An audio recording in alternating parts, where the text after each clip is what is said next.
ॐ श्रीवेदपुरुषाय नमः। स्वस्ति वाचन। ॐ हरिः ॐ आयानो भद्राः क्रतवयं तो विश्वतो दबधासोऽयपरीतास उद्भिदाः देवानो यथा सदमिदं वृध आसन् प्राहुः रक्षितारो दिवे दिवे देवानां भद्रां सुमतिर्जूयतां देवानां गुङ्गारतिरभिनवनिर्वतां देवानां गुङ्गासुखमुपोषेदिमावयं देवान आयुहि प्रतिरं तु जीवेश तनः पूर्वयानि विदाहो महे वयं भगम् मित्रमेदतिं द्रक्षमाश्रिधम् आजन्मरणां वरुणां गुं सोममशिवन सरस्वती नाहं सुभगमय सकरत तन्नो वातमय भूम् वातु भेषजां तन्माता पृथिवी तत्पिता धौतदः गृहाणाम् सोमसुतमयो भुवस्त्वदशिवनां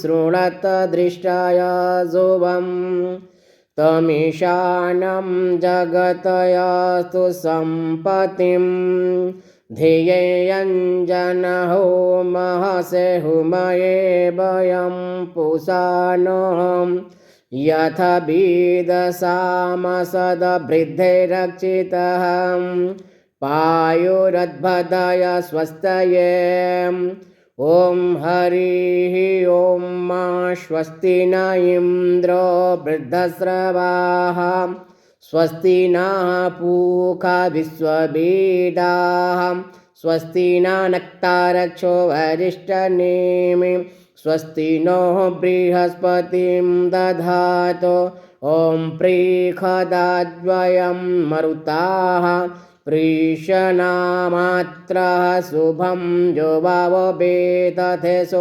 जन्मजगमयः अग्निज्रिवामानवः सुरञ्च सो विश्वे नो देवाम् अवसागममनहि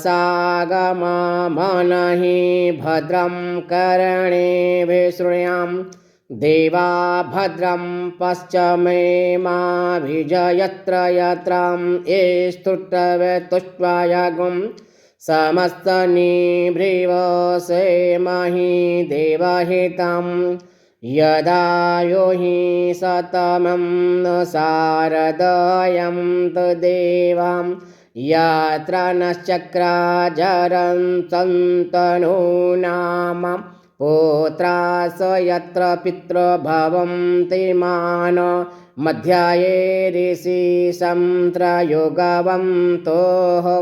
आदिततोधो रादैदिनान्तरिक्षा मधं त्रिम्रता संपिता च पुत्रा विश्वे देवाः आदितेः पञ्चयजनायादिति जात्रमृतवं जैनवित्तवन्त्वतं धौ शान्तिरन्तरिक्ष शान्तिः पृथिवी शान्तिरापः शान्तिरोषधयः शान्तिः वनस्पतयः शान्ति विश्वे देवाः शान्ति ब्रह्म शान्ति सर्वगुं शान्ति शान्तिरेवः शान्ति सामा शान्तिरोषधयः यतो यतः सम्महि स ततो न यभ्यं कुरु सं न कुरु प्रजाभयो भयं नं पशुभयो नं शोचं त्रमिर्भयं त श्रीमन्महागणाधिपतये नमः। लक्ष्मीनारायणाभ्यां नमः। उमामहेश्वराय नमः। वाणीहिरण्यगर्भाय नमः। शचीपुरेन्द्राभ्यां नमः। मातृपितृचरणकमलोभयो नमः। इष्टदेवताभ्यो नमः। कुलदेवताभ्यो नमः। ग्रामदेवताभ्यो नमः। वास्तुदेवताभ्यो नमः। आस्थानदेवताभ्यो नमः। सर्वोद्भयो देवो भयो सर्वे भयो ब्रह्मणो भयो नमः।